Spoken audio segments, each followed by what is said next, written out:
Kita bersyukur ya, kita boleh mengadakan seminar sesi yang kedua, dan kelihatannya tidak sesemangat seminar yang sesi pertama.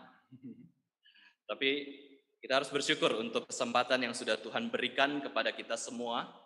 Dan saya di sini dari Solo, saudara-saudara sekalian, teman-teman pemuda mahasiswa, secara live, secara fisik kami mengadakan seminar di gereja di GRI Solo, dan juga sudah ada beberapa yang hadir secara fisik di tempat ini. Dan saya juga menyapa orang-orang yang mengikuti secara online, baik di Jogja, di Solo, maupun di kota-kota yang lain, ataupun kampus-kampus yang lain yang ada. Saya undang kita semua untuk bangkit berdiri. Ya, yang online tentu ya, boleh duduk saja. Tapi yang di tempat ini, mari kita sama-sama bangkit berdiri. Kita akan berdoa bersama-sama. Tuhan Bapa kami yang di surga, kami mengucap syukur Tuhan untuk pemeliharaan Tuhan di dalam kehidupan kami. Dan kami juga berterima kasih Tuhan, kalau kami boleh mengenal Engkau sebagai Tuhan kami, Tuhan yang bukan hanya disembah, tetapi Tuhan yang melayani kami, bahkan Tuhan yang rela mengorbankan diri untuk menyelamatkan kami yang berdosa ini. Terima kasih untuk Tuhan Yesus yang boleh kami kenal, Tuhan Yesus yang adalah juru selamat kami, penebus kami, gembala jiwa kami bersyukur Tuhan untuk seluruh anugerah di dalam pengenalan akan Tuhan ini. Dan pada sore hari ini Tuhan kami mau belajar sebagai pemuda mahasiswa untuk satu kebenaran firman Tuhan, supaya Tuhan boleh tolong kami semakin mengenal siapakah diri kami di hadapan Tuhan. Kami adalah manusia yang lemah, kami adalah manusia yang berdosa, kami membutuhkan anugerah Tuhan, karena tanpa anugerah Tuhan, tanpa berkat dari Tuhan, percuma apa yang kami dengar pada sore hari ini. Berkatilah Tuhan setiap kami, baik yang mengikuti secara fisik maupun secara online, kiranya nama Tuhan ditinggikan. Di dalam nama Tuhan Yesus Kristus, Tuhan dan Juru Selamat kami yang hidup, kami sudah berdoa. Amin. Silakan duduk. Tolong kamera saya diperjauh sedikit, ya, supaya lebih jelas. Ya, saudara sekalian, pada sesi yang kedua, kita akan membahas tema yaitu manusia dan dosa. Minggu lalu kita sudah membahas tema manusia sebagai gambar dan rupa Allah, disampaikan oleh hamba Tuhan Vikaris Lukman.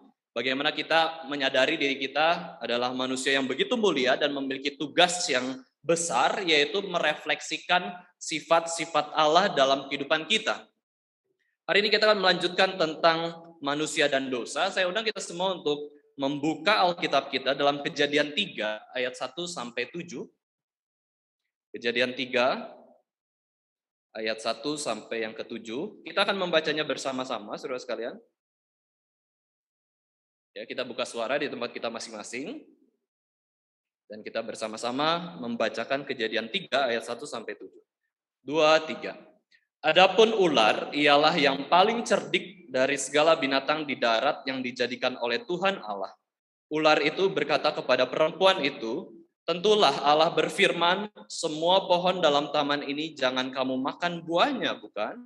Lalu sahut perempuan itu kepada ular itu, buah pohon-pohonan dalam taman ini boleh kami makan. Tetapi tentang buah pohon yang ada di tengah-tengah taman, Allah berfirman, jangan kamu makan ataupun raba buah itu, nanti kamu mati. Tetapi ular itu berkata kepada perempuan itu, sekali-kali kamu tidak akan mati. Tetapi Allah yang mengetahui bahwa pada waktu kamu memakannya, matamu akan terbuka dan kamu akan menjadi seperti Allah, tahu tentang yang baik dan yang jahat. Perempuan itu melihat bahwa buah pohon itu baik untuk dimakan dan sedap kelihatannya. Lagi pula pohon itu menarik hati karena memberi pengertian. Lalu ia mengambil dari buahnya dan dimakannya dan diberikannya juga kepada suaminya yang bersama-sama dengan dia, dan suaminya pun memakannya. Maka terbukalah mata mereka berdua dan mereka tahu bahwa mereka telanjang. Lalu mereka menyemat daun pohon ara dan membuat cawat. Nah, saudara-saudara sekalian yang dikasih Tuhan, ini adalah bagian perikop mengenai kejatuhan manusia ke dalam dosa. Jadi Kejadian pasal 3 ayat 1 sampai 24, seluruh ayatnya itu bicara soal kejatuhan manusia ke dalam dosa. Tetapi yang akan kita bahas dalam seminar ini adalah Kejadian pasal 3 ayat 1 sampai 7 saja. Nah, kalau kita lihat kitab Kejadian, Slide boleh ditampilkan ya. Kalau kita lihat kitab Kejadian adalah kitab yang sangat indah. Kitab Kejadian adalah kitab pertama dari Alkitab. Ya, kitab pertama yang penuh dengan kelimpahan kebenaran akan firman Tuhan. Ya, penuh dengan pengenalan akan Allah, knowledge of God, dan juga knowledge of man, pengenalan akan diri manusia. Nah, saudara sekalian, kitab Kejadian ini kitab pertama. Ya, kitab pertama. Kalau kita bayangkan soal hal yang pertama, saudara sekalian, hal yang pertama itu adalah yang paling penting. Biasanya nomor satu itu kita kejar, apalagi sebagai mahasiswa ya, pengen supaya dapat nomor satu, ranking satu, dikenal orang. Kita semua ingin dapat yang pertama. Dan kalau kita melihat Alkitab, kitab Kejadian itu luar biasa indah, penuh dengan kelimpahan. Dalam kitab Kejadian saja, satu kitab. Kita tahu bahwa Alkitab kan terdiri dari 66 kitab.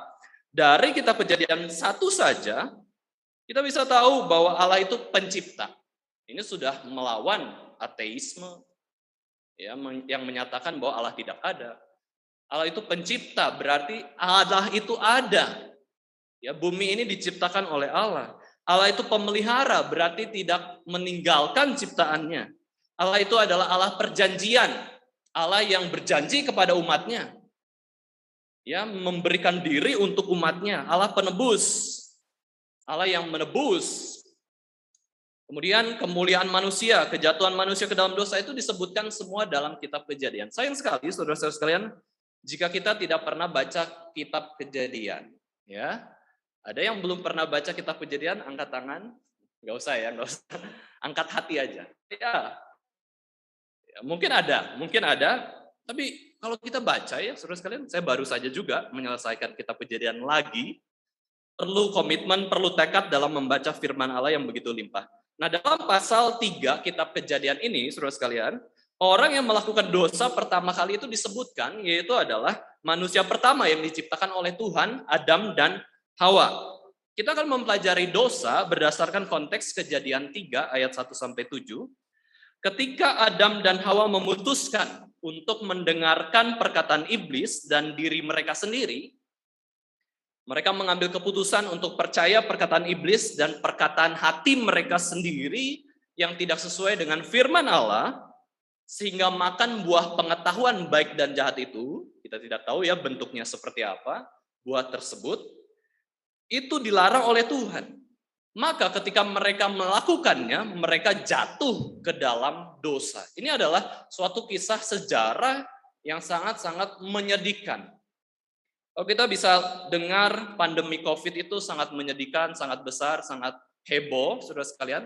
Tetapi pandemi COVID ini tidak lebih besar beritanya daripada kejatuhan manusia ke dalam dosa. Ketika Adam dan Hawa memakan buah pengetahuan baik dan jahat, itu tuh luar biasa besar, melebihi berita-berita yang besar yang ada di dunia ini. Mau tsunami kek, mau gempa kek, mau banjir, mau pandemi, itu tidak kalah besar, ya. Itu tidak kalah besar dengan berita kejatuhan manusia ke dalam dosa. Nah, sebenarnya saudara sekalian, apa sih sebenarnya dosa itu? Slide selanjutnya. Pertama kita pelajari bahwa dosa itu dalam bahasa Yunani adalah hamartia, ya, hamartia. Next slide. Dosa berarti miss the mark, ya, meleset dari sasaran, dan dosa pada umumnya digambarkan seperti seorang pemanah yang melepaskan anak panahnya dari busurnya dan meleset dari sasaran. Nah, saudara sekalian, ya, coba kalau kita lihat slide yang seharusnya selanjutnya, itu kita lihat ada sasaran, yang di tengah itu adalah biasanya orang Amerika itu mengatakan the bull's eye. Saya nggak tahu orang Indonesia mengatakan target merah itu apa ya. The bull's eye, mata banteng atau lembu gitu ya. Itu mata banteng, mata lembu kita harus kenain gitu ya. Baru nilainya 100. Nah, target atau standar Allah itu adalah tanda merah. Kalau di sebelah tanda merah meskipun nilainya 90, saudara sekalian, tetap berdosa, tetap salah, tetap gagal. Standar Allah itu adalah sempurna. Maka ketika kita lihat 10 hukum Taurat, kita tahu kita jatuh ke dalam dosa. Kita pernah memberhalakan orang, memberhalakan benda-benda lain. Kita memberhalakan hal selain Allah, kita berdosa. Kita melakukan dosa, mencuri, membunuh, berbohong, berzina. Kita sadar bahwa kita itu berdosa karena kita tidak bisa tuntutan Allah yang sempurna itu kita capai. Sulit. Tuntutan Allah itu the bull's eye. Ya. Atau dalam perpanahan, saudara sekalian, biasanya bukan merah ya. Kalau ini tuh yang dart itu ya, yang dart, olahraga dart yang kecil panahnya biasanya seperti itu. Tapi kalau yang panah beneran itu biasanya lingkarannya itu warna apa? Biru, merah, kuning, hitam. Bukan semua. Tapi warnanya itu gold, emas. Kalau kamu cepat sasaran, kamu dapat emas. Kurang lebih seperti itu. Nah, saudara sekalian, tuntutan Allah itu bukan jerami, bukan rumput, bukan apa-apa, emas. Bagaimana manusia yang berdosa bisa kasih emas? Sulit ya. Nggak bisa bahkan. Kita itu sudah dilumuri oleh dosa, seperti kotor lah. Gimana mau bersihkannya? Gimana kita mau kasih sesuatu yang baik kalau kita memang kotor? Gimana kita mau kasih emas ke Tuhan kalau kita berdosa? Itu sudah tidak bisa. Maka dari itu, saudara sekalian, bila kita tidak sesuai dengan target Allah, kita berdosa. Apa sih target Allah itu? Target Allah itu adalah hukum-hukumnya, perintah-perintahnya, kehendak-kehendak Allah. Terus sekalian, maka kalau kita tanya, ada yang di sini berani angkat tangan bahwa tidak pernah berdosa satu kali pun? Enggak ada yang berani. Kalau ada yang berani angkat tangan, itu orang kurang waras ya. Enggak ada. Coba, ada yang ditanya, apakah kamu tidak berdosa? Terus angkat tangan dengan berani. Itu saja sudah berdosa, ya, sombong. Saya enggak berdosa. Itu saja udah berdosa. Kalau angkat tangan sudah pasti berdosa. Kalau enggak angkat tangan masih mending ya, sadar dirinya tuh berdosa. Maka saudara sekalian, kita tahu kita sudah melanggar hukum Allah. Siapapun itu. Hati nurani ini sudah mengatakan bahwa kita itu berdosa. Dan kalau kita lihat Adam dan Hawa, saudara sekalian, di dalam perikop ini, berdosa itu bukan sekedar karena mereka itu makan buah pengetahuan baik dan jahatnya. Oh ya, buah pengetahuan baik dan jahat dimakan ya. Maka mereka serta-merta berdosa, tidak.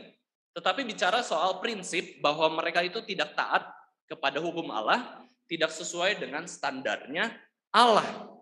Itulah dosa, meleset, miss the mark.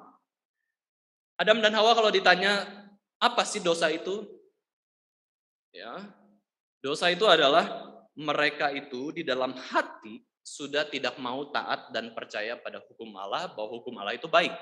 Itu Adam dan Hawa, saudara sekalian. Mereka dalam hati sudah berdosa, prakteknya baru memakan buah pengetahuan baik dan jahat. Jadi dosa itu ada di dalam hati, kemudian terwujud di dalam prakteknya. Itu dosa. Selalu begitu. Hatinya seperti apa, prakteknya seperti apa. Kalau bicara soal praktek, saya makan buah pengetahuan baik dan jahat, tapi hatinya adalah taat pada kehendak Allah, ya tidak berdosa. Maksudnya apa? Berarti Tuhan memerintahkan boleh saja memakan buah pengetahuan baik dan jahat. Tetapi kenyataannya tidak boleh. Maka dan ketika Adam dan Hawa makan buah pengetahuan baik dan jahat, itu berdosa. Dosa itu adalah tindakan yang melawan standar perkataan dan kehendak Allah. Nah, sekarang kita lihat Kejadian 3 ayat 1-7 ini, kita bisa lihat bahwa iblis itu sengaja mengatakan firman Tuhan secara meleset. Unik ya. Kalau kita mengerti dosa dalam arti hamartia ini, meleset dari sasaran, nggak tepat linknya, misalkan nggak tepat lokasinya, ya nggak akan dapat hasilnya ya. Ketika iblis itu mengatakan firman Tuhan, iblis memutarbalikkan firman Tuhan, dia pakai metode meleset juga. Ya, metode meleset. Kayak gitu ya. Coba perhatikan baik-baik apa perbedaan firman yang sejati dengan firman yang meleset. Nah, sekarang saya undang satu orang, mungkin Ivan ya, bacakan Kejadian 2 ayat 16-17. Ini kita mundur sedikit. Ini adalah firman yang sejati ya. Firman yang sejati yang diberikan oleh Allah kepada Adam dan Hawa. Sekarang kita lihat, minta tolong Ivan ya bisa bacakan untuk kita semua. Kejadian 2 ayat 16 sampai 17. Kejadian 2 ayat 16 sampai 17. Lalu Tuhan Allah memberi perintah ini kepada manusia, semua pohon dalam taman ini boleh kau makan buahnya dengan bebas, tetapi pohon pengetahuan tentang yang baik dan yang jahat itu janganlah kau makan buahnya, sebab pada hari yang kau memakannya pastilah kau mati. Oke, nah di sini kita lihat Allah memberi perintah. Ya, Allah tuh kasih perintah dulu, kalau orang berdosa baru ditegur. Ya kan? Perintah itu berkat supaya kita bisa dapat berkat Tuhan. Anugerah mendahului ya perintah Tuhan. Tuhan sudah menyediakan kehidupan bagi Adam dan Hawa, taman Eden, pohon-pohonan. Tuhan kasih perintah untuk menguji Adam dan Hawa apakah setia kepada Tuhan atau tidak. Kemudian kita perhatikan, boleh kau makan buahnya dengan bebas. Itu di ayat 16. Bebas, silakan makan. Bebas. Tetapi pohon buah pengetahuan yang baik dan jahat itu tidak boleh kau makan buahnya. Ini ada kalimat peringatan karena apa? Pastilah, surely you will die. Pastilah engkau akan mati. Nah sekarang firman yang dipalsukan, ya firman yang dipalsukan oleh iblis, ya minta satu orang juga membacakan bagi kita semua, minta Jemima bacakan Kejadian 3 ayat 1 sampai 3 yang tadi sudah kita baca. Silakan. Bisa? Ada? Oke, kalau gitu yang lain ya, minta Santa bacakan bagi kita semua. Santa. Iya Pak, Kejadian 3 ayat berapa tadi? Ya. Kejadian 3 ayat berapa? Kejadian 3 ayat 1 sampai 3 ya. Adapun ular ialah yang paling cerdik dari segala binatang di darat yang dijadikan oleh Tuhan Allah. Ular itu berkata kepada perempuan itu, tentulah Allah berfirman, semua pohon dalam taman ini jangan kamu makan buahnya, bukan? Lalu saut perempuan itu kepada ular itu, buah pohon-pohonan dalam taman ini boleh kami makan, tetapi tentang buah pohon yang ada di tengah-tengah taman, Allah berfirman, jangan kamu makan ataupun raba buah itu, nanti kamu mati. Tetapi ular itu berkata kepada perempuan itu, sekali-kali kamu tidak akan mati. Tetapi Allah mengetahui bahwa pada waktu kamu memakannya, matamu akan terbuka, dan kamu akan menjadi seperti Allah, tahu tentang yang baik dan yang jahat. Perempuan itu melihat bahwa buah pohon itu baik untuk dimakan dan sedap kelihatannya. Lagi pula pohon itu menarik hati karena memberi pengertian. Lalu ia mengambil dari buahnya dan dimakannya dan diberikannya juga kepada suaminya yang bersama-sama dengan dia, dan suaminya pun memakannya. Kejadian 3 ayat 1 sampai 3 di situ dilihat bahwa kita bisa melihat semua pohon dalam taman ini jangan kamu makan buahnya, bukan. Ini kan pemutar balikan oleh iblis. Kemudian perempuan si Hawa juga mengcounter perkataan iblis yang sudah diputar balikan itu dengan tidak lengkap ya. Jangan kamu makan atau raba buah itu. Ya kan? Raba. Tadi sebelumnya nggak ada raba-raba buah itu. Tapi sekarang jangan kau makan dan raba. Nanti kamu mati. Nanti. Then you will die. Beda sama Tuhan mengatakan, surely you will die. Nanti kamu mati. Kayak cukup tidak menseriuskan gitu ya. Surely you will die. Kayak gitu kan, kamu pasti mati. Daripada nanti kamu mati. Itu kan tekanannya berbeda ya, saudara sekalian. Tapi intinya adalah, saudara sekalian, kalau firman Tuhan ya diputar-putar, dimeleset-melesetkan, itu sangat bahaya. Karena akhirnya kita tidak firm, kita tidak kuat imannya. Maka kita boleh senantiasa mempelajari kebenaran firman Tuhan ya, supaya kita tidak diombang-ambingkan oleh pemahaman yang tidak benar, saudara sekalian. Nah demikian ya, pemuda mahasiswa, apa sih gunanya ikut seminar? Apa sih gunanya ikut PMK? Apa sih gunanya ikut pembinaan-pembinaan? Supaya tidak tersesat, supaya tahu firman Tuhan itu sebenarnya seperti apa. Nah sekarang itu definisi pertama tentang dosa ya, hamartia, miss the mark, miss the bull's eye, saudara sekalian. Nah yang selanjutnya, next slide, kita lihat bahwa dosa itu adalah kehilangan akan kemuliaan Allah. Hilang kemuliaan Allah. Saudara sekalian, ada yang pernah hilang uang? Wah, Kalau hilang uang tuh sedih sekali ya. Nyesel kok hilang sih. Apalagi kalau ditilang polisi ya. Ditilang polisi, aduh, saya harus bayar. Nyuap, bribing. Saya nggak mau ke pengadilan, saya suap polisi, ya hilang dimakan polisi. Misalnya kayak gitu ya. Di Indonesia kan sering terjadi seperti itu. Kita hilang uang, itu kita sedih luar biasa. Hilang papa mama, yang normal pasti sedih. Yang nggak normal, yang psikopat, ya bisa ketawa-ketawa ya, hilang orang tua. Tetapi pada umumnya kita kehilangan sesuatu yang berharga itu sedih kan ya. Kehilangan saudara, kehilangan orang tua, kehilangan uang, HP, saudara sekalian, HP hilang, coba bayangkan, waduh, sedihnya luar biasa.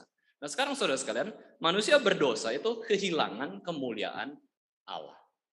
Maksudnya apa ya, kehilangan kemuliaan Allah? Nah ini perlu kita perhatikan, Roma 3 ayat 23, di situ mengatakan bahwa karena semua orang telah berbuat dosa dan telah kehilangan kemuliaan Allah.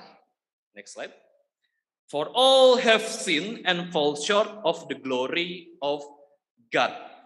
Di sini kita bisa lihat pertama belajar dari ayat ini, Roma 3 ayat 23. Pertama kita belajar universality of sin. Universalitas dosa. Kalimat pertama, karena semua orang telah melakukan dosa. Universality of sin.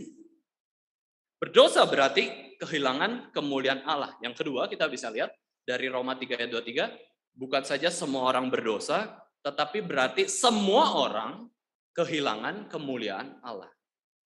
Harus sadar, kita itu kemuliaan Allahnya sudah hilang.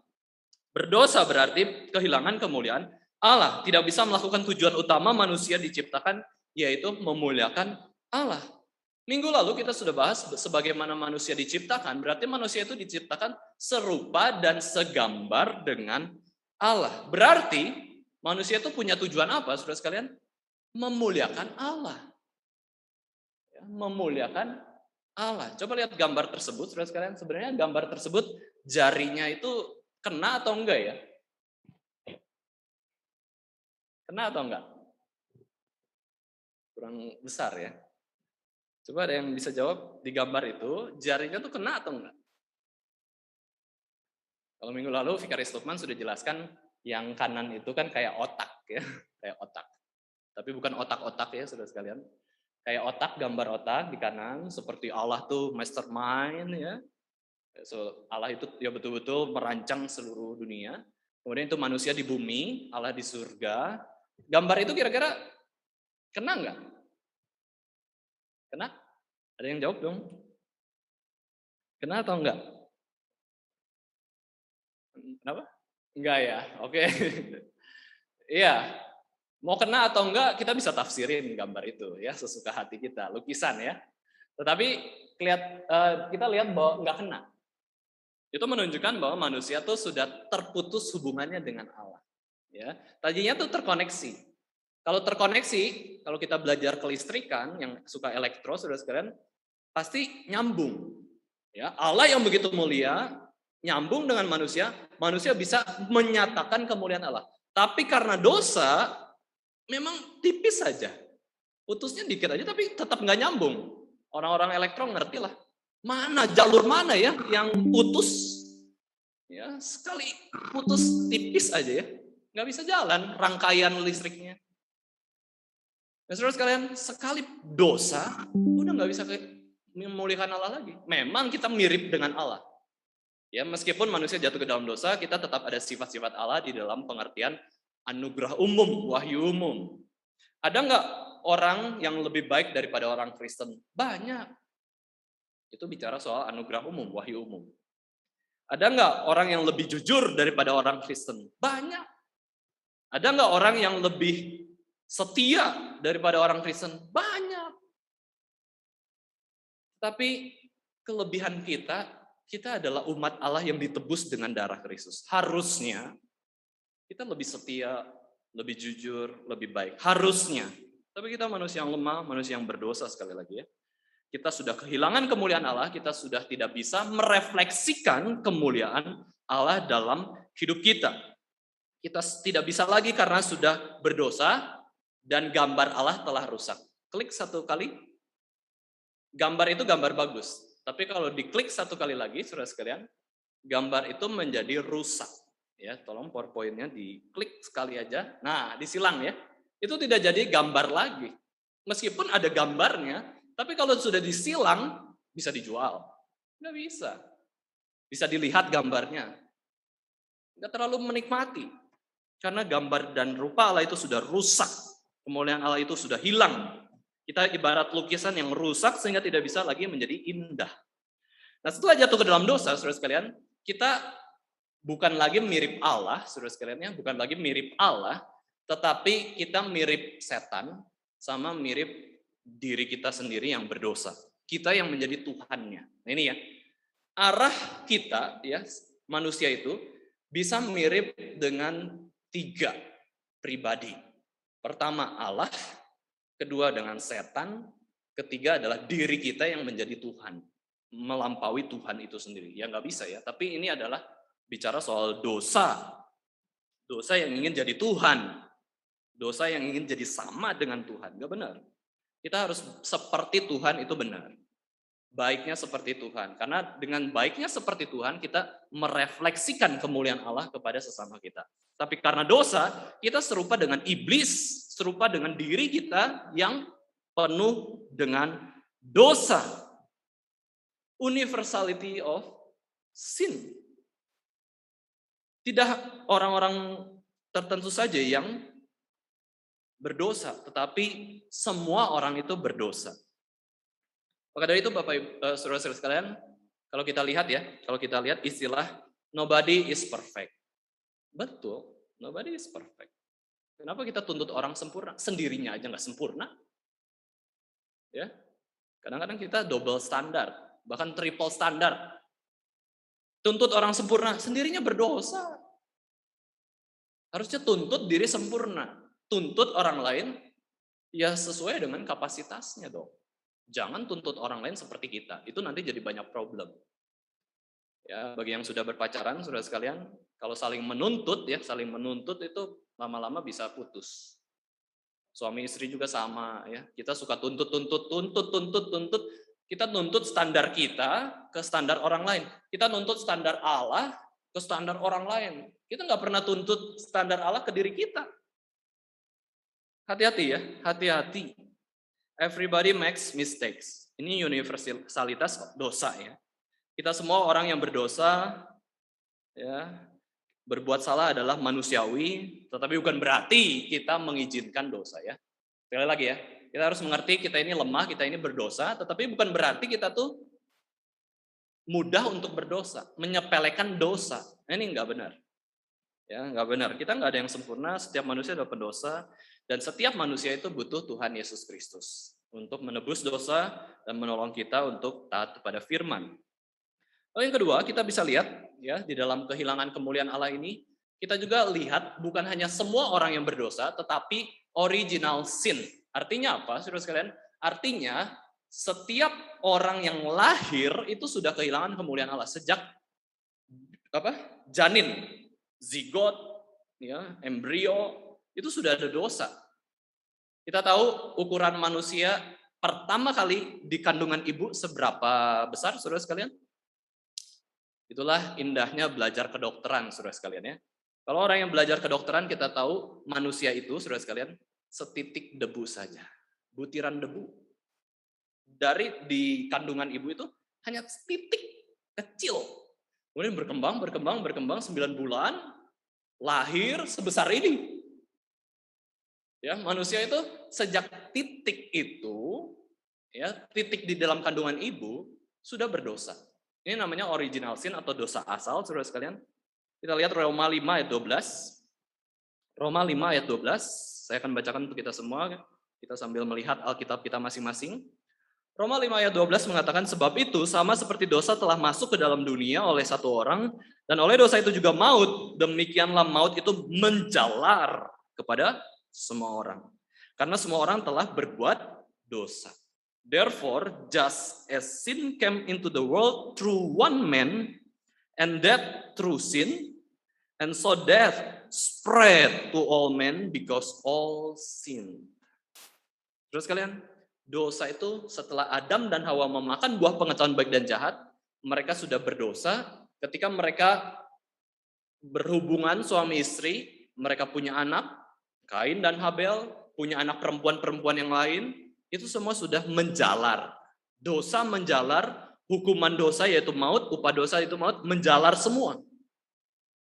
Ya, seperti kanker gitu ya, menjalar, mematikan semua.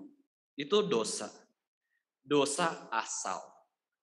Terus kalian, dosa itu bukan saja yang kita perbuat hari ini, tetapi dosa itu juga adalah diteruskan oleh nenek moyang kita, Adam dan Hawa. Makanya semua orang itu berdosa. Mazmur 51 ayat 5 di situ dikatakan oleh Daud ya, sesungguhnya dalam kesalahan aku diperanakan. Dalam dosa aku dikandung ibuku. Nah, saudara sekalian, ketika orang tua kita ya melahirkan kita, memiliki anak, itu sudah berdosa. Diperanakan dalam kesalahan, dalam dosa. Dalam dosa aku dikandung ibuku. Dosa sudah menjadi natur kita semua. Setelah kita jatuh ke dalam dosa, kecenderungan kita itu senantiasa melakukan dosa. Ya, jadi jangan merasa diri kita baik ya saudara sekalian. Saya nggak merokok, nggak bohong, nggak males-malesan.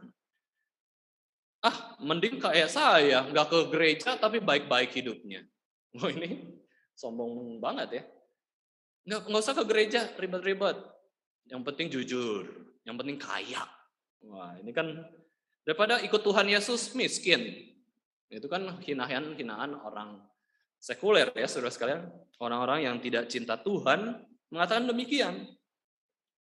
Ya kita nggak berdosa, kita baik-baik aja kok. Padahal kita itu berdosa, natur kita tuh sudah jatuh ke dalam dosa. Kecenderungan kita itu melakukan dosa, maka tidak ada yang mengajarkan kita berdosa, kita sudah berdosa di hadapan Allah dan sesama. Jangan nyalahin orang lain kalau kita melakukan dosa. Ya, jangan nyalahin, kita sendiri itu. Karena kita yang lakukan dong. Oke lah, ada pengaruh dari orang lain ya. Oke, orang lain bisa pengaruhi kita, teman-teman tongkrongan kita bisa pengaruhi kita. Tetapi yang lakukan dosa itu kita. Jangan salahin iblis terus. Ya. Gara-gara iblis saya berdosa nih. Gara-gara Adam dan Hawa saya berdosa nih. Gara-gara papa mama saya begitu, saya boleh berdosa. Ini nggak baik ya, ini nggak benar. Dosa itu tanggung jawab sendiri. Keselamatan itu juga tanggung jawab sendiri. Keputusan untuk melakukan dosa tanggung jawab sendiri.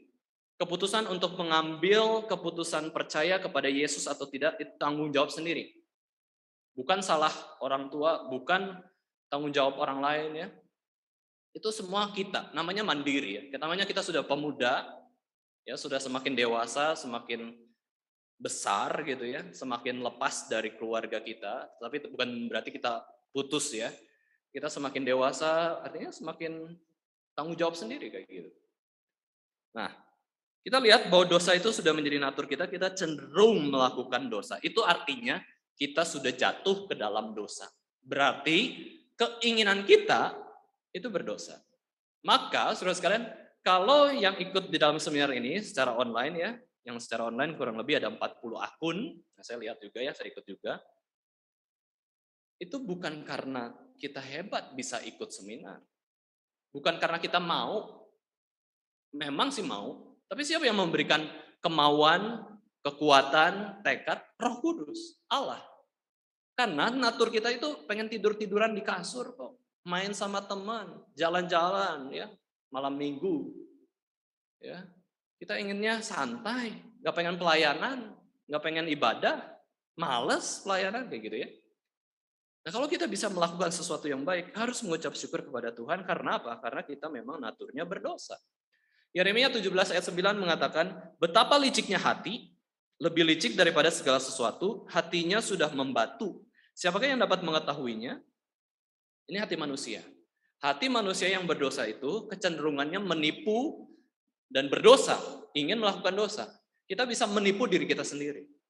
Kita bisa menipu orang lain. Kita bisa bahkan, jadi kayak orang baik padahal tidak. Kita menipu. Begitu menipu, begitu keras. Nah ini ya saudara sekalian. Kalau kita lihat hati kita yang berdosa itu, ingat dua hal ini, menipu dan juga keras. Jangan sampai kita sebagai orang Kristen apalagi, kita tuh punya hati yang licik. Menipu itu kayak lembut kan. Kita bisa belok-belok. Ngomong A ke satu orang, ngomong ke orang lain B. Enggak kok, enggak gitu. Diputer-puter, ya, menutup lubang dengan lubang. Gali lubang, tutup lubang. Bohong, nah itu ya. Kalau kita bohong itu bohong lagi menutupi kebohongan, nah itu tuh kan seolah-olah lembut ya. Ini bahaya. Orang yang sangat lembut, nggak berprinsip, pengen A, pengen B, terserah dia hidupnya, itu gagal. Itu susah ya. Kemudian ada satu orang lagi kelompok yang hatinya tuh berdosa, keras, kaku. Disuruh ikut seminar, enggak. Disuruh ke gereja, enggak. Disuruh pelayanan, enggak mau. Keras sekali. Tapi yang satu, kadang pelayanan, oke. Tapi itu ya, menipu. Kelihatan pengen baik. Tapi dua-duanya sama-sama berdosa. Nah ini bahaya ya. Itu hati kita. Sangat sakit, sudah membatu. Itu bahasa Inggrisnya adalah desperately sick. Sakit yang betul-betul tidak ada pengharapan. Desperately sick itu membatu. Udah gak ada harapan. Orang bebal kok. Harapannya apa? Orang bebal. Siapa yang bisa mengerti? Nah, saudara sekalian, kita penting mempercayai dua hal ini. Dosa itu universal. Dosa itu asali. Itu kata sifatnya ya. Dosa itu universal, dosa itu asali. Ya, semua orang sudah berdosa. Ini menyangkal pandangan palsu tentang dosa, yaitu pertama teori tabula rasa John Locke. Ya, kalau kita belajar filsuf tentang filsafat, John Locke itu punya pengajaran tabula rasa. Apa itu tabula rasa? Yaitu pandangan bahwa manusia yang lahir itu seperti blank slate atau kertas putih. Ya, kondisinya tuh putih, nanti ketika dia lakukan dosa baru ada coretan hitam. Lakukan dosa lagi coretan hitam. Dosa lagi coretan hitam, tapi ada putihnya tetap. Itu pandangan filsuf John Locke tentang tabula rasa. Kertas putih yang tidak ada coretan sama sekali itu bayi yang lahir. Innocent. Ya, bayi tersebut. Tapi kalau kita belajar universality of sin and original sin, kita lihat nggak ada yang blank state seperti itu. Manusia ketika lahir, satu titik itu sudah hitam semuanya. Oke lah, nggak hitam-hitam banget. Kalau hitam semuanya itu iblis kan. Kita mungkin kayak, wah kotor lah, abu ya. Tapi intinya kita sudah berdosa. Nah saudara sekalian, ada yang berpandangan juga semua orang itu baik pada dasarnya. Ya, kita baik, tenang aja, kita nggak berdosa, kita nggak butuh juru selamat. Siapa? Yesus Kristus itu nggak butuh. Kita baik, bahkan lebih baik daripada orang lain.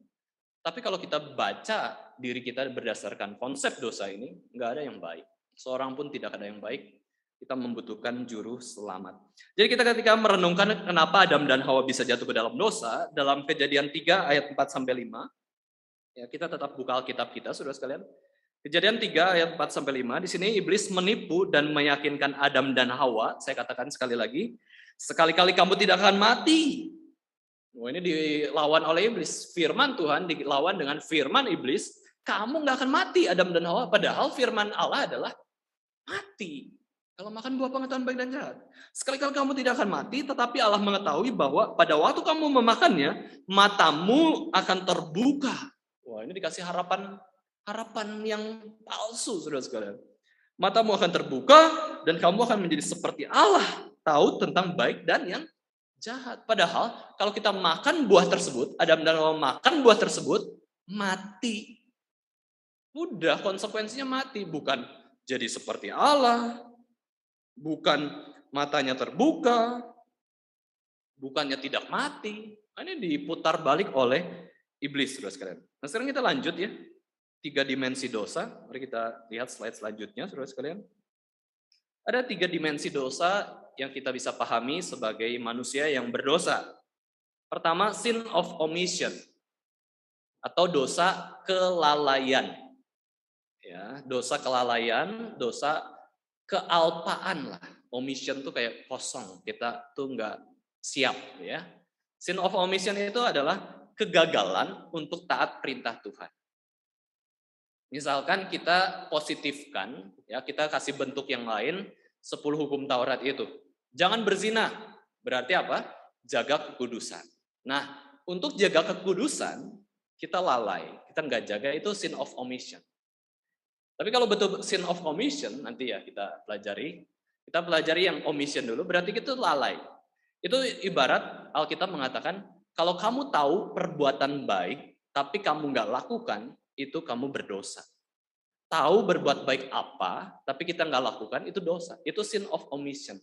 Kita gagal. Berapa banyak dosa omission ini? Ya, berapa banyak? Itu pasti lebih banyak daripada sin of commission. Commission itu berarti komit sendirinya melakukan. Jangan berzina, berzina. Jangan membunuh, membunuh. Ya, tetapi kalau sin of omission tuh, marilah kita mengasihi sesama kita. Kita gagal, kita nggak ngasihi sesama. Nah, itu sin of omission. Nah, ini kita perbedaannya ya. Tahu perbuatan baik tapi tidak lakukan, itu dosa juga. Dosa ini berarti kurangnya keinginan untuk sesuai dengan firman Allah. Ya, kita jatuh. Nah, sekarang kita lihat sin of omission di dalam Kejadian 3 ayat 1-7 yang sudah kita bahas. Dalam kisah Adam dan Hawa jatuh ke dalam dosa, mereka lalai apa? Lalai apa? Mereka lalai untuk memegang firman Tuhan. Mereka nggak pegang firman Tuhan, maka berdosa. Pada waktu Hawa digoda oleh iblis, nah ini kita lebih jelas ya. Adam ada di mana, saudara sekalian? Ya, kalau kita sering dengar doktrin manusia dan dosa, udah tahu ya, pasti diceritain. Waktu Hawa digoda oleh ular, yaitu iblis itu, Adam itu ada di situ, di sebelahnya. Kita pikir kan Adam itu lagi tidur di mana, pinggir sungai gitu ya, lagi main kelinci, anjing gitu. Enggak. Adam itu di sebelah Hawa, Adam itu dengar kok perkataan iblis. Jadi ada pohon, ada ular, ada Hawa, ada Adam. Tapi Adam lalai enggak? Lalai. Dia melakukan sin of omission. Dia enggak ngasih tahu, Hawa, kamu istriku yang kucintai, jangan dengerin iblis. Harusnya kayak gitu kan ya. Tapi dia enggak lakukan itu. Adam nongkrong aja, cuek. Ini dosa laki-laki ya. Cuek, santai. Perempuan beres-beres kursi, yang laki-laki santai aja gitu ya.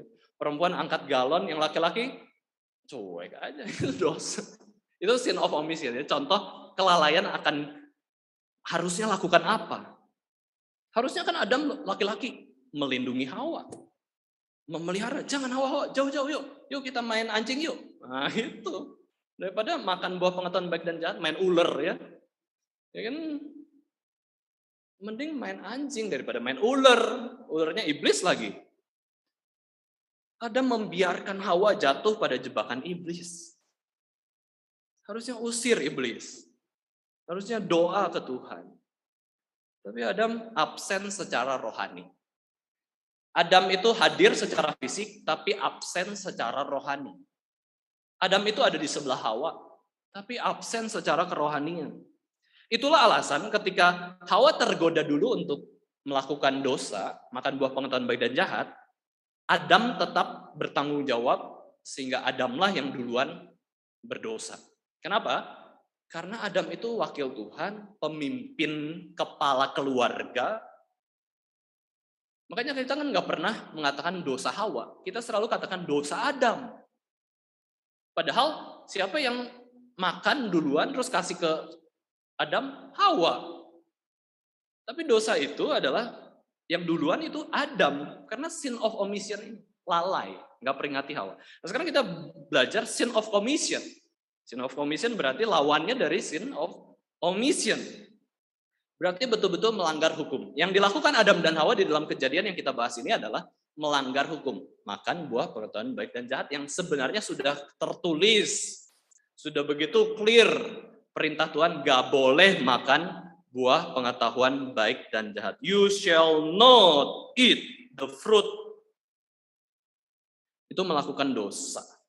Ya, itu ya. Itu tuh sin of commission. Itu lebih mudah. Biasanya kita mengerti sin of commission, komisi itu ya. Tetapi kita kurang menyadari sin of omisi itu, omission. Kemudian kalau kita lihat dosa, saudara sekalian, dosa itu kalau kita pelajari dimensinya, hanya dilakukan ya oleh reasonable creature. Dosa itu dilakukan oleh makhluk yang berakal budi. Kita nggak pernah katakan anjing lu dosa ya. Kucing lu berdosa ya. Kaktus dosa lu. Ngapain? Matahari berdosa, telat terbit. Nggak pernah kita katakan demikian. Tapi manusia dosa. Kamu salah. Kamu berdosa. Karena kita punya akal budi. Yang nggak punya akal budi yang nggak bisa dikatakan demikian. Siapa yang peduli anjing berdosa atau enggak ya? Kita lebih peduli manusia dosa atau enggak? Manusia selamat atau enggak? Sebagai makhluk yang diciptakan menurut gambar Allah, kita punya pikiran, mind, reasonable creature.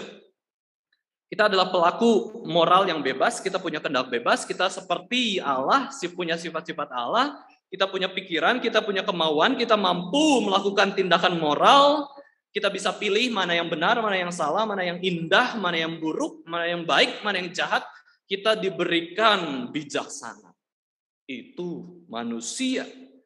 Dan manusia yang bijaksana ini, yang diciptakan serupa dan segambar dengan Allah, kita bisa lakukan dosa. Memang awal-awal itu malaikat ya. Malaikat kan yang lakukan dosa dulu. Mereka juga punya pikiran. Mereka diutus oleh Tuhan, aku ciptakan sebagai malaikat menyembah aku, menyanyikan pujian untuk aku, menjadi utusanku. Itu kan malaikat. Tapi ada malaikat yang nggak mau taat, ya udah, itu iblis. Kita pun sama. Nah, kita lihat Kejadian 3 ayat 7, saudara sekalian. Tadi Kejadian 3 ayat 6 itu sin of commission ya. Sekarang Kejadian 3 ayat 7, ini adalah reasonable creature. Maka terbukalah mata mereka berdua dan mereka tahu bahwa mereka telanjang. Jadi sebelumnya nggak tahu mereka telanjang. Ya. Tidak tahu. Mereka baru tahu, oh ini toh dosa. Ya. Ini toh melakukan kehendak yang berdosa, bukan kehendak Allah. Mereka baru tahu. Tahu itu bicara apa? Pikiran. Ya, tahu, mind. Mereka telanjang.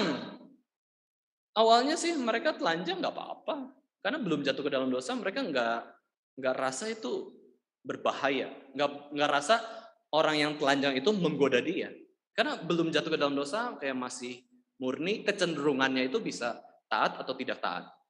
Tapi kalau sudah berdosa, lihat orang telanjang, saudara sekalian, ada nafsu yang muncul. Ya, karena sudah jatuh ke dalam, balik lagi ya. Apa arti kita sudah jatuh ke dalam dosa? Kita punya kecenderungan yang berdosa.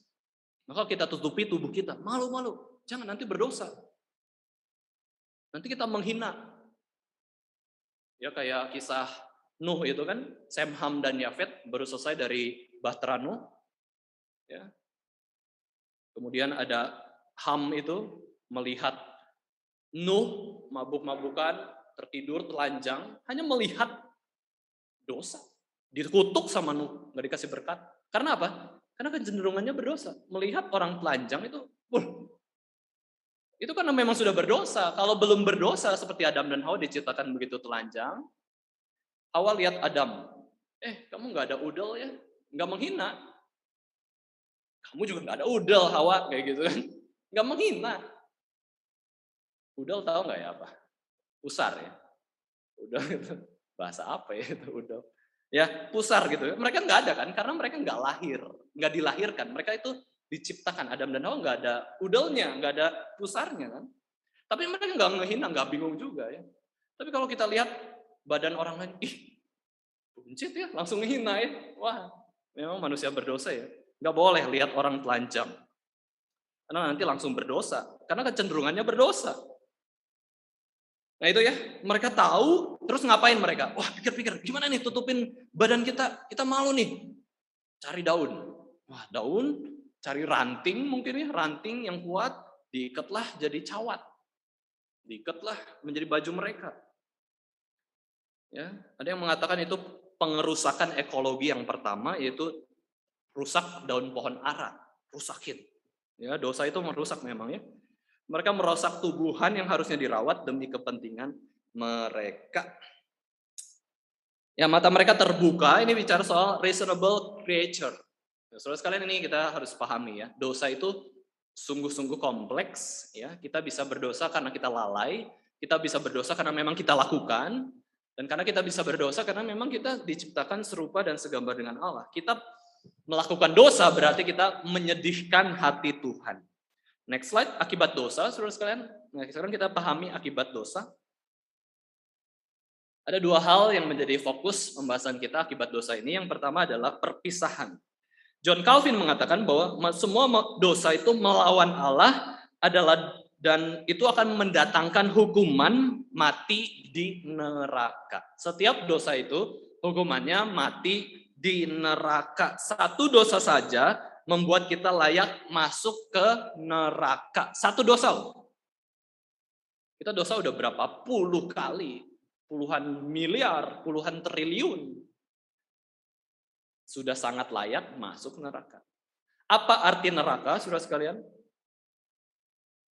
Kita pikir neraka itu kan seperti apa ya? Gelap, banyak retak gigi ya, takut gitu ya. Aduh, api yang menghanguskan itu neraka. Oke, ada sakit, ada penyesalan, atau kesedihan yang luar biasa, itu neraka. Tetapi core atau inti dari neraka, saudara sekalian apa sih? Pisah. Pisah dari kasih Allah, pisah dari pengampunan Allah, pisah dari sukacita Allah, pisah dari kebaikan Allah, pisah dari anugerah Allah, pisah dari Allah itu sendiri, itu neraka. Saudara sekalian, yang belum di dalam Kristus, itu mereka sudah mengalami neraka di dunia. Mereka pisah dari Allah. Maka sangat sayang sekali, sudah neraka di dunia, mati masuk neraka. Pisah terus sama Allah. Ini efek dosa yang begitu besar. Kita nggak bisa main-main sama dosa. Maka kita harus betul-betul rendah hati, minta tolong Tuhan, Tuhan ampuni dosa saya. Ya. Tuhan tolong saya untuk percaya kepada Kristus sungguh-sungguh. Tuhan tolong saya supaya saya tuh nggak berdosa terus gitu. Meskipun manusia berdosa pasti bisa berdosa. Namanya sudah jadi natur ya. Tapi yang membedakan kita adalah kita punya jaminan keselamatan di dalam Kristus. Itu yang membuat kita nggak mau berpisah dengan Allah. Ketika Adam dan Hawa berdosa, apa yang terjadi saudara sekalian? Mereka yang memisahkan diri dari Allah. Allah datang di Taman Eden, nggak tahu ya bunyinya seperti apa. Ada langkah kaki kah? Ya? Atau datang Allah. Allah datang, Adam dan Hawa kan langsung sembunyi tuh. Takut, kabur. Sembunyi. Terus Allah ngomong, Adam, di manakah engkau? Seolah-olah Allah nggak tahu ya. Padahal Allah tahu kok. Siapa yang memisahkan diri dulu, saudara sekalian? Manusia. Setelah berdosa, pisah diri, kabur. Terus ketika Allah menegur dengan lembut, di manakah engkau? Apa sih sebenarnya yang kamu lakuin? Padahal Allah tahu kok. Allah kan maha tahu ya. Ngapain pura-pura nggak tahu? Itu karena mengerti anaknya berdosa. Ciptaan pertamanya berdosa, Tuhan tuh tegur, Adam, di mana engkau? Adam sadar, kamu kemana? Kamu taat atau enggak? Terus Adam dan Hawa kan, diskusi saling nyalahin. Adam nyalahin Hawa, Hawa nyalahin ular. Ular nyalahin siapa? Lumayan loh, ular nggak nyalahin siapa-siapa ya cuek aja. Tapi Adam dan Hawa saling menyalahkan loh. Kamu, ini perempuan yang kamu tempatkan sehingga kasih buah pengetahuan baik dan jahat. Hawa bilang, bukan aku, itu ular. Nggak mau disalahin ya. Ini pisah-pisah terus. Ya bersyukur ya saudara sekalian kalau kita lihat Alkitab, Adam dan Hawa kan kayaknya nggak cerai ya. Sepertinya mereka nggak cerai. Mereka itu adalah salah satu pasangan suami istri paling lama, paling setia. Dan kayaknya nggak cerai itu. Nggak memisahkan diri gitu ya. Ya. Kita harus belajar seperti Adam dan Hawa. Umur mereka tuh ratusan tahun. Minimal tuh pasti kurang lebih 300 tahun. Siapa yang punya pernikahan selama 300 tahun? Ini minimal ya, kita nggak tahu umur pernikahan mereka berapa. Tapi mereka setia, nggak mau pisah. Kita baru 2 tahun, 3 tahun menikah, 5 tahun menikah, mau cerai. Ya, Memang dunia berdosa sulit ya. Sekarang kita lihat yang kedua, ya, yang kedua, kita bahas perpisahan itu bukan dalam relasi lagi, tetapi dalam makna kematian, saudara sekalian. Waktu kita lihat kematian, apa sih kematian? Coba kita pikirkan apa definisi kematian. Ini mungkin kita ngerti kayaknya mati itu masuk peti jadi mayat, bukan ya? Saudara sekalian, waktu kita memahami kematian itu berarti keterpisahan. Kita tahu sebagai orang Kristen ada 3 kematian, tiga jenis kematian: mati fisik, mati rohani, sama kematian kekal di neraka. Mati fisik berarti tubuh dan roh pisah. Mati rohani berarti Allah dan manusia relasinya pisah. Kematian kekal itu berarti kita, eksistensi kita itu berpisah dengan eksistensi Allah di neraka kita, Allah di surga. Ini akibat dosa, mati, dan mati. Setelah kita mati, tubuh kita masih hidup, rohani kita mati. Kemudian kita jalani hidup, akhirnya dihidup diperbudak oleh dosa. Ini adalah akibat dosa yang kedua, yaitu ada ikatan. Itu ya seperti bola besi itu, kita tuh angkat beban yang berat. Dosa itu berat sekali. Kita terus melakukan dosa, kita terjebak melakukan dosa, kita sulit lepas dari dosa, jatuh. Kita bisa kembali kepada Tuhan hanya di dalam Yesus Kristus yang Dia mengatakan, akulah jalan, kebenaran, dan hidup. Di luar Kristus kita jatuh, nggak pernah bangun. Yang membangunkan kita, yang mengangkat kita itu tangan Kristus yang sudah berlumuran darah itu, yang sudah bolong itu, mati di atas kayu salib, itulah membangunkan kerohanian kita, menghidupkan dari mati rohani jadi hidup kembali. Ya, itu adalah anugerah keselamatan. Dan terakhir, saudara sekalian, dalam seminar ini saya ingin membahas kita tentang jenis dosa ya. Next slide. Ada 2 jenis dosa dalam Yohanes 1 Yohanes 5 ayat 16. Ini kita cepat saja ya saudara sekalian karena waktu sudah mepet. Ini ada dosa yang mendatangkan maut dan dosa yang tidak mendatangkan maut. Jadi kalau kita lihat definisi dosa yang tadi sudah saya jelaskan, setiap dosa itu mendatangkan maut. Setiap dosa itu harusnya masuk ke neraka. Kemudian di dalam tradisi Kristen, kita memahami bahwa dosa itu ada yang maut-maut. 7 Deadly Sin. Ini juga menjadi film anime ya. Film anime jadi 7 Deadly Sins. Itu maksudnya apa? Bukan berarti 7 dosa ini saja yang memberikan maut, bukan. Tetapi dosa ini adalah dosa yang bahaya. Dosa yang lebih maut. Dosa yang parah. Karena mengacaukan banyak orang. Ya kita nggak bahas ya 7 dosa maut ini mungkin di dalam pertemuan yang lainnya. Nah kemudian saudara sekalian saya ingin jelaskan bahwa dosa itu semuanya mendatangkan maut. Tetapi ketika Kristus menyelamatkan kita, semua dosa itu pun tidak mendatangkan maut. Karena ada pengampunan dari Kristus, darah Kristus itu meredakan murka Allah dan kita boleh dipulihkan, boleh diselamatkan. Tetapi ada dosa yang betul-betul mendatangkan maut juga. Ini unik ya, ini ada tegangan. Dosa yang tidak mendatangkan maut berarti ada solusi di dalam Kristus. Semua dosa apapun itu. Mau berzina, mau membunuh, mau mencuri, mau tidak menghormati orang tua, mau apapun sebesarnya dosa kita, kalau kita umat pilihan, kalau kita percaya kepada Kristus, dosa kita diampuni.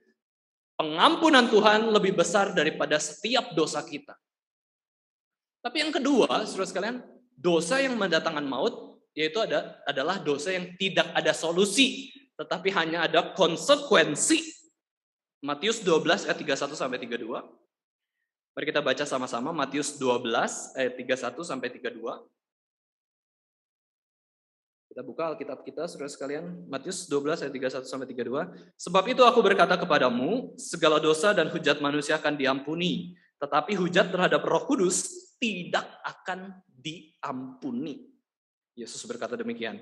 Apabila seorang mengucapkan sesuatu menentang anak manusia, ia akan diampuni. Tetapi jika ia menentang Roh Kudus, ia tidak akan diampuni. Di dunia ini tidak, dan di dunia yang akan datang pun tidak. Ini berarti ada dosa yang betul-betul mendatangkan maut. Yaitu apa? Dalam Matius ini, hujat terhadap Roh Kudus. Sebenarnya sederhana. Mungkin kalau kita baca ayat ini heran ya.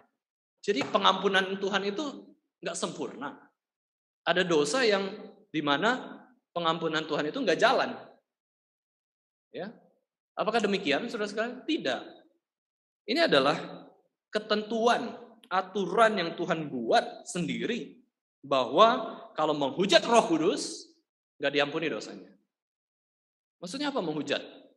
Miso-miso, ya, miso ya, benar ya. Miso-miso bahasa Jawanya miso-miso. Ya, meso-meso atau miso-miso saya nggak tahu. Tapi artinya ngomong kasar kayak gitu ya. Menghujat kan ngomong kasar, miso-miso. Ya, wah, dasar. Nah, saudara sekalian, ini adalah kejahatan yang tidak bisa diampuni. Jadi, kejahatan yang berat pun ada pengampunan, tapi kejahatan untuk menghujat Roh Kudus itu tidak ada pengampunan. Nah, apa artinya? Sederhana, saudara sekalian. Roh Kudus punya satu tugas utama, yaitu memuliakan Kristus. Ingat ya, Roh Kudus punya satu tugas utama, memuliakan Kristus. Kalau kita menghujat Roh Kudus, otomatis kita tidak memuliakan Kristus. Dan kalau kita tidak memuliakan Kristus, berarti kita otomatis tidak percaya kepada Tuhan Yesus. Itulah dosa yang tidak dapat diampuni, yang membawa kepada neraka. Yaitu ketika seseorang tidak percaya kepada Yesus Kristus sebagai Tuhan dan Juru Selamat. Yesus itu satu-satunya jalan, Yesus itu satu-satunya kebenaran, Yesus itu satu-satunya hidup. Nah, pertanyaannya saudara sekalian, pertanyaannya, gimana orang-orang yang zaman dulu nggak percaya Yesus? Sederhananya ya mereka melakukan dosa yang mendatangkan maut. Tapi ingat, dari mana kita tahu dia percaya Yesus atau enggak? Apakah kita bisa menilai orang, wah dia agama Buddha misalkan, agama non-Kristen, sampai mati itu dia agamanya non-Kristen. Apakah nilai itu, menjudge itu berarti dia pasti tidak percaya Kristus? Belum tentu. Agama Kristen bisa aja nggak percaya Yesus. Agama non-Kristen bisa saja dalam hati kecilnya percaya Kristus. Mana yang selamat, mana yang tidak selamat. Itu bukan tugas kita menghakimi mana yang selamat, mana yang tidak selamat. Tugas kita adalah membuat orang itu percaya kepada Kristus. Supaya tidak kena hukuman dosa. Ya, nah ini. Terakhir, saudara sekalian, apa yang kita bisa lakukan sebagai orang-orang Kristen? Mari kita bersikap terhadap dosa, saudara sekalian. Next slide. Dosa terkecil sekalipun adalah tindakan pemberontakan kepada Tuhan. Ini ya.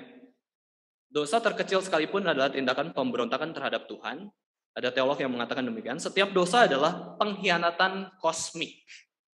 Cosmic treason. Wah, kita berkhianat kepada Allah, ya pencipta. Dosa sekecil apapun. Dosa ya adalah upaya yang sia-sia untuk melengsarkan Allah dalam otoritas kedaulatannya. Maka, saudara sekalian, kita harus punya sikap yang benar terhadap dosa. Ingat, dosa itu seperti kita melawan pemerintahan, melawan presiden. Presiden katakan PPKM, kita lawan. Bisa dihukum kan? Nah, saudara sekalian, sangat penting kita bersikap terhadap dosa. Pendeta Stephen Tong mengatakan, man is not what he thinks, man is not what he eats, man is not what he gains, man is not what he behaves, man is not what he feels, but man is what he reacts before God. Saudara sekalian, Tuhan itu tidak suka dosa. Tuhan itu membenci dosa. Tuhan itu tuntutannya tuh begitu tinggi terhadap kita untuk tidak lakukan dosa. Manusia itu didefinisikan dari apa? Ketika kita berespon terhadap Allah. Kalau Allah kita nggak suka dosa, ya kita mohon anugerah Tuhan supaya kita nggak lakukan dosa. Kalau Allah itu membenci dosa, jangan lakukan dosa.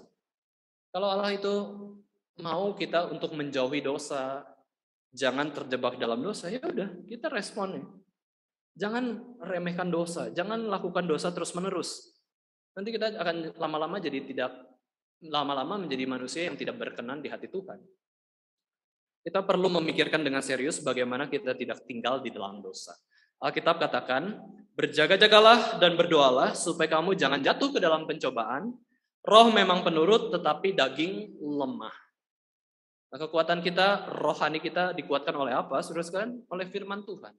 Manusia tidak hidup dari roti saja, tetapi dari firman Tuhan yang keluar dari mulut Allah. Ini penting. Sangat penting kita dengarkan firman Tuhan, supaya itu menguatkan kita untuk tidak lakukan dosa. Next slide, yang kedua, saudara sekalian, John Owen mengatakan, do you mortify? Do you make it your daily work? Be always at it whilst you live. Cease not a day from this work. Be killing sin, or it will be killing you. Mortify itu bahasa Inggris dari mematikan dosa. Ya. Apakah kamu mematikan dosa? Apakah mematikan dosa itu adalah menjadi pekerjaanmu sehari-hari? Selalu lakukan itu selama kamu hidup. Ya, matikan dosa. Ini susah ya. Kalau kita mau matikan sesuatu, saudara sekalian, kita harus tahu pakai apa. Ya, pakai apa. Saya seringkali di gereja melihat ulat-ulat yang berjalan berkeliling di sekitar gereja, ya, dengan lugunya, polosnya jalan, ya. Saya tinggal injek. Kadang pernah keinjek juga, pret, ya, waduh, matilah, ya. Gampang banget membunuh ulat, ya, ulat-ulat. Tapi bunuh singa, saudara sekalian, kayak gimana? Bunuh singa. Wah, ayo. Ya, beli apa, senapan misalkan, ya. Atau yang suka film Colossal War, ya, pakai pedang, ayo bunuh. Ya. Kalau petani pakai pacul, ya, bunuh, ya. Kalau tukang tambang pakai apa tuh? Yang gitu ya, yang tajam-tajam lah pokoknya. Nah, saudara sekalian, kalau kita mau membunuh dosa, kita harus tahu senjatanya apa. Ini susah. Ya, senjata kita membunuh dosa itu apa, saudara sekalian? Tindakan dosa itu apa? Ya, firman Tuhan dan doa.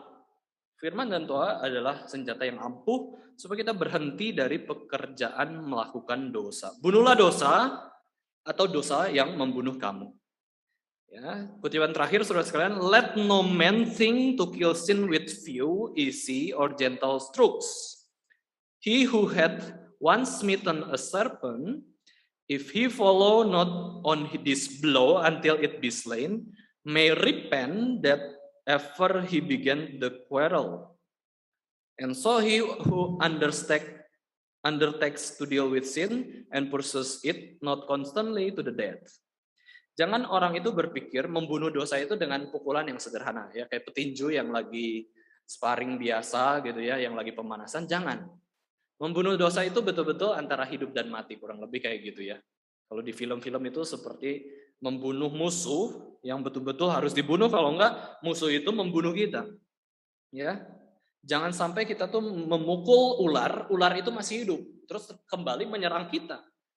Bayangin saudara sekalian, kalau kita berhadapan dengan binatang buas, kita pukul sekali tapi masih hidup, lebih galak daripada yang sebelumnya. Kita pukul singa, ya, lebih galak pasti kan, lawan, nggak takut. Itu bahaya.